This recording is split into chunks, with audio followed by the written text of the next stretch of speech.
டெல்லியில நடந்த குண்டுவெடிப்பு சம்பவத்தை நம்மளுடைய செக்யூரிட்டி ஏஜென்சிஸ் ஃபிதையின் அட்டாக்காக கன்சிடர் பண்ணி அதற்குண்டான விசாரணையை மேற்கொண்டு இருக்காங்க. ஃபிதைன்னா ஒண்ணும் இல்லைங்க, ஒரு தியாகம். அதுலயும் இது ஜான் ஃபிதையின் தன்னுடைய உயிரையே கொடுத்து ஒரு சூசைட் பாம்பிங்கை நடத்துவதுதான் இந்த ஃபிதையின் அட்டாக் என்று பேரு. இந்த கேஸ இப்போ என்ஐஏ டேக் ஓவர் பண்ணிருக்காங்க. என்ஐஏ இதற்குள்ள முழுமையாக விசாரித்து யாரெல்லாம் இதுக்கு பின்னாடி இருக்கக்கூடிய குற்றவாளிகளோ அவர்களை நிச்சயமாகவே சும்மா விடமாட்டாங்க என்று எல்லாருக்குமே தெரியும். அதை தான் நம்மளுடைய உள்துறை அமைச்சர் அமித்ஷா அவர்களும் உறுதிப்படுத்தியிருக்காரு. அவர் என்ன ட்வீட் போட்டிருக்காருன்னு பாருங்க. நான் சீனியர் அபிஷியல்ஸோட ஒரு review meeting நடத்தியிருக்கேன்.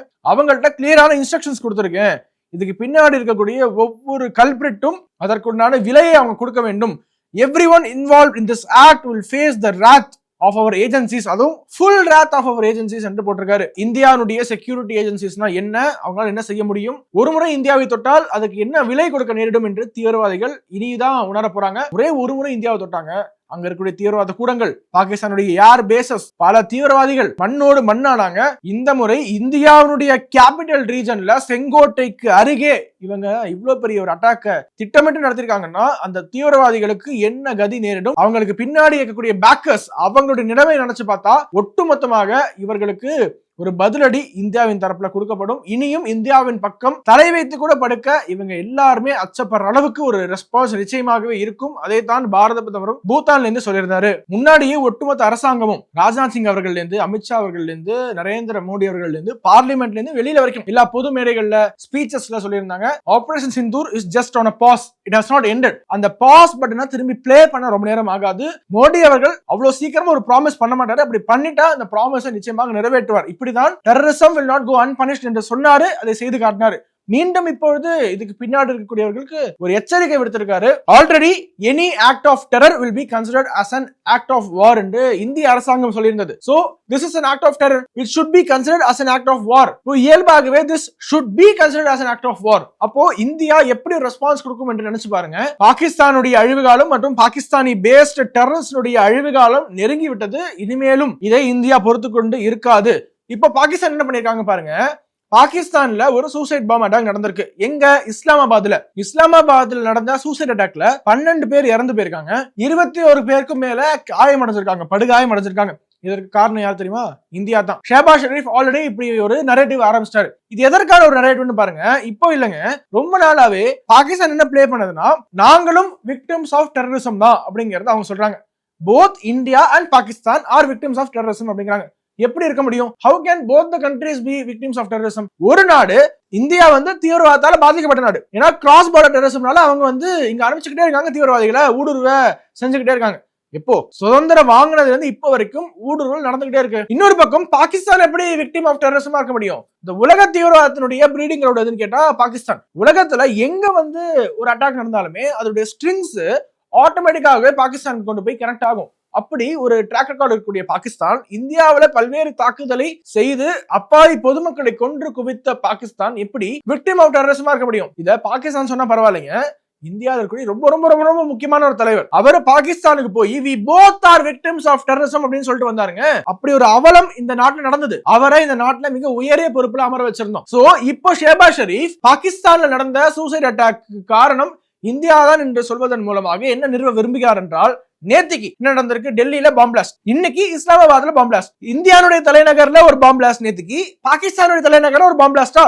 So we both are victims of terrorism என்று அவங்க நிறுவுவதற்காக யாரோட செஞ்சிருக்கலாம். இப்போ பாகிஸ்தானுக்குள்ளேயே அசிம் முனீருடைய தூண்டுதலின் பேர்ல அவருடைய ஒரு சதி செயலாக கூட இருக்கலாம் இல்லையா? இதை நான் சொல்லல, பல ஆப்கானிஸ்தான் மீடியா என்ன சொல்றாங்கன்னா இது அசிம் முனீருடைய சதி செயல். அவரு இந்தியா மேல பழி போடுவதற்காக சொந்த நாட்டு மக்களையே கொன்று குவித்து விட்டார் என்ற ஒரு குற்றச்சாட்டு அசிம் முனீர் மேல வைக்கிறாங்க. இப்போ சொந்த நாட்டு மக்களையே யாராவது கொல்லுவாங்களா அப்படின்னு கேட்டா பாகிஸ்தான் கொன்றிருக்கே. கைபர் பக்துன்வா ப்ராவின்ஸ்ல சொந்த நாட்டு மக்களையே ஏர் ஸ்ட்ரைக் பண்ணி கொன்ன ஒரு நாடு தானே பாகிஸ்தான். அவங்க சொந்த நாட்டு மக்களையே பறி கொடுக்க மாட்டாங்க அப்படிங்கிறது என்னங்க கேரண்டி? அவங்களை பொறுத்த வரைக்கும் இன்டர்நேஷனல் மீடியால, அதுவும் இந்த குளோபல் அரேனா, நிறைய முக்கியமான தலைவர்கள், உலக நாட்டு தலைவர்கள் அவங்க எல்லாம் பார்க்கும்போது பாரு, இந்தியாவில் நடந்திருக்கு, பாகிஸ்தான் நடந்திருக்கு, இந்தியாவோட கேபிட்டல் நடந்திருக்கு, பாகிஸ்தானுடைய கேபிட்டல்லையும் டெரரிஸ்ட் அட்டாக் நடந்திருக்கு, சூசைட் அட்டாக் நடந்திருக்கு அப்படின்னு நினைக்கும் போது அவங்களுக்கு என்ன தோணும்? ஓகே, ரெண்டு பேருமே விக்டிம்ஸ் ஆஃப் டெரரிசம் தான். இந்தியா வந்து பாகிஸ்தான் தான் டெரரிசமோட பிரீடிங் கிரவுண்ட், பாகிஸ்தான் தான் இங்க அக்ரஸர் என்று சொல்வது அவ்வளவு சரியாக இருக்காது. போய் சொல்றாங்க இந்தியா என்று ஒரு தோற்றத்தை உருவாக்குவதற்காக இப்ப ஏற்பட்ட ஒரு முயற்சியை பாகிஸ்தான் செய்திருக்கு என்று சொன்னால் அதற்கான சாத்தியக்கூறுகள் நிறைய இருக்கின்றன. அதனால இது வரக்கூடிய காலங்கள்ல நம்ம இன்ஃபர்மேஷன் வார்ல ரொம்பவே ஜாக்கிரதையாக இருக்க வேண்டும். பாகிஸ்தானை சேர்ந்த பலரும் ரொம்ப ஈஸியாகவே சோசியல் மீடியால பல பொய்யான தகவல்களை பரப்பிட்டு போயிட்டு இருக்காங்க. அதுல ஒருவர் தான் ஷெஹபாஸ் ஷெரீப். இப்போ சோசியல் மீடியால ஒரு சில அல்ட்ரா சில்ட்ரைக்கு எழுதுறாங்கன்னா அவங்களுக்கு பதில் சொல்ல வேண்டிய அவசியம் இல்ல, அவங்களுக்கு அதான் பொழப்பு. ஆனா ஒரு நாட்டினுடைய பிரதமரே ரொம்ப பொத்தாம்பதுவாக இந்தியா தான் இதுக்கு பின்னாடி காரணம், எங்க நாட்டுல சூசைட் பாம் அட்டாக் நடக்கிறதுக்கு இந்தியா தான் காரணம் என்று சொல்றாருன்னா இவருடைய கிரெடிபிலிட்டி எப்படி இருக்குன்னு யோசிச்சு பாருங்க. இவர் தான் நாங்க போர்ல ஜெயிச்சிட்டோம், பாகிஸ்தான் போர்ல ஜெயிச்சிருச்சு ஆபரேஷன் சிந்தூருக்கு அப்புறமா அப்படின்ட்டு அறிவிச்சவர். இவங்கள்ல இருந்து அவ்வளவுதான் எதிர்பார்க்க முடியும். At the same time operation சிந்தூர்ல இருந்து இப்ப வரைக்கும் எவ்வளவு தடவை நம்மளுடைய செக்யூரிட்டி ஏஜென்சிஸ் தீவிரவாத தாக்குதல் நம்மளை காப்பாத்திருக்காங்க தெரியுமா? நிறைய முறை, எக்கச்சக்கமான முறை. இப்போ ரீசெண்டா நவம்பர் 10 ஃபரீதாபாத்ல 2900 கிலோகிராம் எக்ஸ்ப்ளோசிவ் சீஸ் பண்ணாங்களா, அந்த நியூஸ் எல்லாருக்குமே தெரியும். அதுக்கு முன்னாடி நவம்பர் 9 குஜராத்லயும் யூபியிலையும் பாகிஸ்தானுடைய ட்ரோன் லிங்க் எக்ஸ்போஸ் பண்ணிருக்காங்க நம்மளுடைய செக்யூரிட்டி ஏஜென்சிஸ். நவம்பர் 7 ராஜஸ்தான்ல தெஹ்ரீக் தாலிபான் பாகிஸ்தானுடைய அமைப்போட லிங்காக இருக்கக்கூடிய ஒரு ராடிக்கல் நெட்வொர்க்கை எக்ஸ்போஸ் பண்ணிருக்காங்க. அக்டோபர் 28 மகாராஷ்டிராவில் டிஜிட்டல் ரெக்ரூட்மெண்ட், தீவிரவாதத்திற்காக டிஜிட்டலா ரெக்ரூட் பண்ணுவாங்க இல்லையா, அதை வந்து பஸ் பண்ணிருக்காங்க. அக்டோபர் 27 டெல்லியில ஒரு ISIS மாடியூல டிஸ்மேண்டில் பண்ணிருக்காங்க. அக்டோபர் 24 டெல்லியில 2 சூசைட் அட்டாக் ட்ரெயினிஸ், இந்த ஃபிதைன் அட்டாக்னு சொன்னேன் இல்லையா, அந்த ஃபிதைன் அட்டாக் ட்ரெயினிஸ் அரெஸ்ட் பண்ணிருக்காங்க. அக்டோபர் 15 பஞ்சாப்ல cross border arms and OPM நெட்வொர்க்கை எக்ஸ்போஸ் பண்ணிருக்காங்க. அக்டோபர் 13 ஆந்திரா, யூபி, மகாராஷ்டிரா என்று ஜெய்ஷ் இ முகமது ராடிகலைசேஷன் மாடியூலை நியூட்ரலைஸ் பண்ணிருக்காங்க, ஒண்ணும் இல்லாம ஆக்கியிருக்காங்க. அக்டோபர் 9 பஞ்சாப்ல 2.5 கிலோகிராம் IED வெடிபொருளை சீஸ் பண்ணிருக்காங்க. செப்டம்பர் 30 யூபியில 4 பேர் இந்தியாவில ஷரியா பேஸ்ட் ரெஜிம், இந்த ஷரியா லா இருக்கு இல்லையா, அந்த சட்டத்தை இந்தியாவில் அமல்படுத்துவதற்காக ஏதோ சதி செஞ்சிருக்காங்க, அதை இவங்க அரெஸ்ட் பண்ணிருக்காங்க. செப்டம்பர் 17 ஆந்திராவில் ISIS ஆன்லைன் நெட்வொர்க் பிடிச்சிருக்காங்க. செப்டம்பர் 11 டெல்லி, ஜார்க்கண்ட், மகாராஷ்டிரா, தெலுங்கானா, மத்திய பிரதேசத்துல பாகிஸ்தானி பேக்டு மாடியூல், ஒரு டெரர் மாடியூல், அதை கண்டுபிடிச்சு அரெஸ்ட் பண்ணிருக்காங்க. செப்டம்பர் 2 பஞ்சாப் மற்றும் ஜம்மு அண்ட் காஷ்மீர்ல ஜெய்ஷ் இ முகமதுனுடைய ஒரு தாக்குதலை தடுத்து நிறுத்திருக்காங்க. ஆகஸ்ட் 27 NIA அபு தாலிப் என்பவரை நேபாள் பார்டர் கிட்ட அரெஸ்ட் பண்ணிருக்காங்க. ஆகஸ்ட் 20 பஞ்சாப்ல ஒரு மிகப்பெரிய நெக்ஸஸ் எக்ஸ்போஸ் பண்ணிருக்காங்க. ஆகஸ்ட் 12 பஞ்சாப் ராஜஸ்தான் இடையில ISI டைரக்டர் ஒரு தீவிரவாத மாடியூல இவங்க பிடிச்சிருக்காங்க. ஜூலை 24 குஜராத்ல யூபியில காஸ்வா இ ஹிந்த், இந்தியாவை ஒரு போர் தொடுத்து இஸ்லாமிய நாடாக மாற்றுவதற்காக ஒரு மாடியூல், அதை வந்து நியூட்ரலைஸ் பண்ணிருக்காங்க. ஜூலை 20 பஞ்சாப்ல ஒரு கிரனேட் அட்டாக் செய்ய வந்தவங்களை தடுத்து நிறுத்திருக்காங்க. ஜூலை 11 ஜம்மு அண்ட் காஷ்மீர் பூஞ்ச் ரீஜன்ல ஒரு தீவிரவாதிகளுடைய ஹைட் அவுட், ஒரு ரகசிய இடத்தை ரெய்டு பண்ணி கண்டுபிடிச்சிருக்காங்க. மே 20 பஞ்சாப்ல இன்னொரு தீவிரவாத மாடியூல பஸ் பண்ணிருக்காங்க. மே 19 ஹைதராபாத்ல ISIS தொடர்பு இருக்கக்கூடிய 2 இளைஞர்களை அரெஸ்ட் பண்ணிருக்காங்க.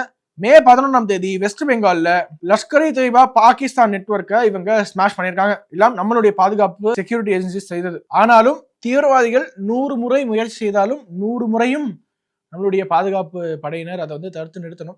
தீவிரவாதிகளுக்கு ஒரே ஒரு முறை வெற்றி பெற்றால் போரும். அந்த ஒரு முறை நேற்று நடந்து விட்டது, அதான் மிகவும் துரதிருஷ்டவசமானது. நினைச்சு பாருங்க, 2900 கிலோ அதை மட்டும் எக்ஸ்ப்ளோசிவ்ஸ நம்மளுடைய செக்யூரிட்டி ஏஜென்சிஸ் பறிமுதல் செய்யாம இருந்திருந்தாங்கன்னா அது மிகப்பெரிய பேரழிவை ஏற்படுத்தி இருக்கும். இந்த டெல்லி பாம்பிளாஸ்டோட மிகவும் நெருக்கமான தொடர்பு இருப்பதாக சொல்லப்படக்கூடிய அந்த ஃபரீதாபாத் கனெக்ஷன் அவங்க மட்டும் பிடிபடவில்லை என்றால் 2900 கிலோனா நிறைய பேர், நிறைய எக்ஸ்பர்ட் சொல்றது மாதிரி 2 லட்சம் முதல் 2.5 லட்சம் மக்கள் வரை அது வந்து கொல்லக்கூடிய கெப்பாசிட்டி இருக்கு. அவ்வளோ வெடிபொருள், அது ஒரு சிட்டியவே மோரலஸ் வைப் அவுட் பண்ற அளவுக்கு ஒரு மேக்னிடியூட் கொண்ட 2900 கிலோவை நம்மளுடைய பாதுகாப்பு ஏஜென்சிஸ் இப்படியோ வந்து பிடிச்சிருக்காங்க. அதே நாள்ல மேபி அவங்க பிடிச்சிட்டாங்க, எப்படியாவது மிச்சம் இருக்கக்கூடிய வெடிபொருளை வைத்து ஒரு அட்டாக் செய்தே ஆக வேண்டும் என்று ஒரு பதட்டத்துல அவசரமாக செய்யப்பட்ட அட்டாக்கா இது என்று NIA தீவிரமாக விசாரித்த பிறகு நமக்கு சொல்லுவாங்க. இப்போ நாம் பேசிக்கொண்டிருக்கக்கூடிய தருணத்துல டெல்லியில சைரன் ஒழிச்சுக்கிட்டு இருக்கு. ஒரு அறிவிப்பு எல்லாருக்கும் மக்களுக்கு கொடுக்குறாங்க, எந்த ஒரு ஐட்டமையும் நம்பாதீங்க, எந்த ஒரு ஐட்டம் கிட்டையும் போகாதீங்க,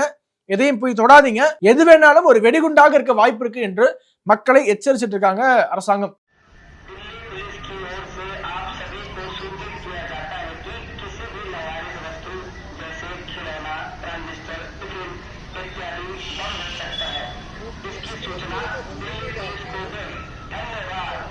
ஆல்ரெடி பாத்தீங்கன்னா பாகிஸ்தான்ல பங்கர் கன்ஸ்ட்ரக்ஷன்லாம் நடந்துட்டு இருக்கும்.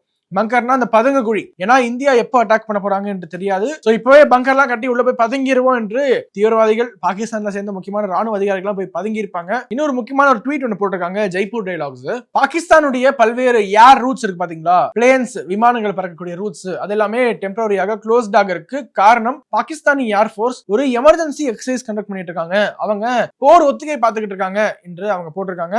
ஆல்ரெடி பாகிஸ்தானுக்கு பயம் வந்து விடுது என்று நினைக்கிறேன். எவ்வளவு முறை தான் அடி வாங்குறது? 1947 இருந்து இப்போ ஆபரேஷன் சிந்தூர் வரைக்குமே பல முறை அடி வாங்கியாச்சு.